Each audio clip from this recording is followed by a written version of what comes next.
In this video, we will talk about Top 10 Basic Concepts of Economics. 1. Supply and demand. Supply and demand are key concepts that determine how prices are set in a market. Supply refers to the quantity of a good or service that producers are willing to sell at different prices.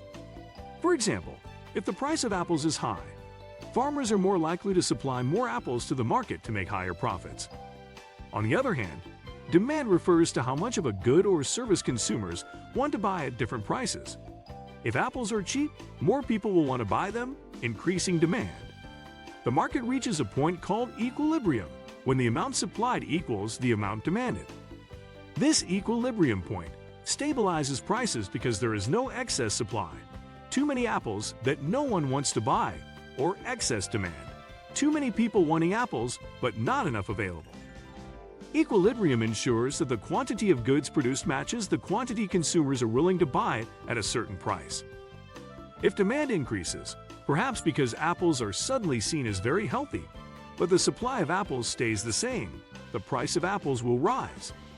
This happens because more people want apples than there are available, creating competition among buyers, which pushes prices up. Conversely, if supply increases, say a bumper apple harvest results in a lot more apples being available, but demand remains the same, the price of apples will fall. This is because there are more apples than people want to buy, so sellers lower prices to attract buyers. This balance between supply and demand is fundamental in economics. It helps to understand why prices fluctuate and how markets function. When supply and demand are balanced, markets operate efficiently, ensuring that resources are used effectively and goods are distributed to where they are needed most. Understanding this balance can help consumers and producers make better decisions about buying and selling goods and services. Moreover, external factors can influence supply and demand. For instance, government policies, such as taxes and subsidies, can affect production costs and consumer prices. Natural events like bad weather can reduce supply, while changes in consumer preferences can shift demand. Businesses must constantly monitor these factors to adjust their production and pricing strategies. In summary, the interplay of supply and demand sets market prices and ensures efficient distribution of goods and services. When these forces are in equilibrium, markets function smoothly, providing stability for both producers and consumers. Understanding this dynamic is crucial for making informed economic decisions. 2. Opportunity cost. Opportunity cost is the value of the next best thing you give up when making a choice. It's about understanding what benefits you miss out on when you choose one option over another. For example, if you spend time studying instead of watching a movie, the opportunity cost is the enjoyment you would have gotten from watching the movie. In business, if a company decides to produce cars instead of bikes, the opportunity cost is the potential profit it could have earned from selling bikes. Knowing opportunity costs helps in making better decisions because it highlights what you are sacrificing.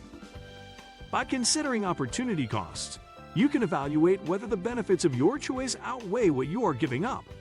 For instance, a student might choose to study for an important exam rather than going to a party. Understanding that the long-term benefit of a good grade is worth more than the short-term enjoyment of the party. Similarly, a business might decide to invest in new technology instead of expanding its workforce, recognizing that the long-term gains from increased efficiency are more valuable. Understanding opportunity costs encourages more thoughtful and strategic decision-making, whether in personal choices or business strategies. It ensures that the resources, such as time, money, and effort, are used in the most effective way possible. 3.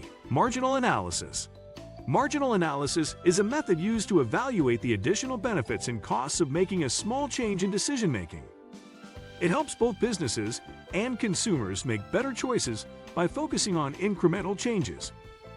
For businesses, marginal analysis involves looking at the impact of producing one more unit of a product, like an extra widget.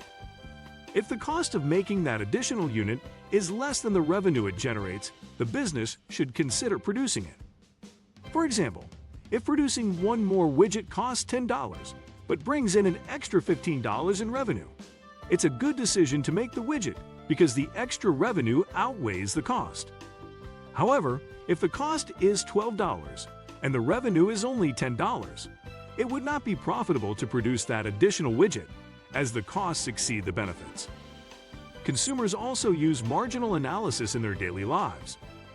They evaluate whether the additional satisfaction or benefit from consuming one more unit of a good or service is worth the extra expense. For instance, if someone is deciding whether to have another slice of pizza, they will consider if the extra enjoyment from the slice is worth the additional cost. If the enjoyment gained from the extra slice outweighs its cost, they might choose to have it. Otherwise, they might decide against it. In both cases, marginal analysis helps in making informed decisions by comparing the extra benefits and costs associated with small changes. 4. Elasticity. Elasticity measures how much the quantity demanded or supplied changes when prices change. If demand is elastic, a small price increase leads to a big drop in quantity demanded, like with luxury items. If inelastic, demand changes little with price, like essential goods. Supply elasticity shows how quickly producers can increase output in response to price changes. Understanding elasticity helps businesses set prices and predict consumer reactions. 5. Comparative advantage. Comparative advantage is when a person, business, or country can produce a good or service at a lower opportunity cost than others. It encourages specialization in trade. For example, if one country can produce wine more efficiently and another can produce cheese more efficiently, both benefit by specializing in trading. This concept shows how trade can make everyone better off, even if one party is more efficient in producing everything.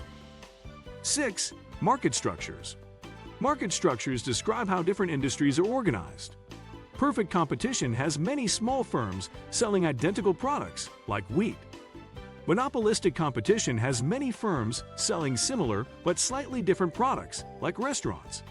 An oligopoly has a few large firms dominating the market, like airlines. A monopoly has one firm controlling the market, like local utilities. Each structure affects pricing, competition, and consumer choices differently. 7. Gross domestic product, GDP. GDP measures the total value of all goods and services produced in a country over a specific period, usually a year. It's a key indicator of economic health. A growing GDP indicates a healthy, expanding economy, while a shrinking GDP indicates economic trouble. Policymakers use GDP to make decisions about spending, taxes, and economic policies.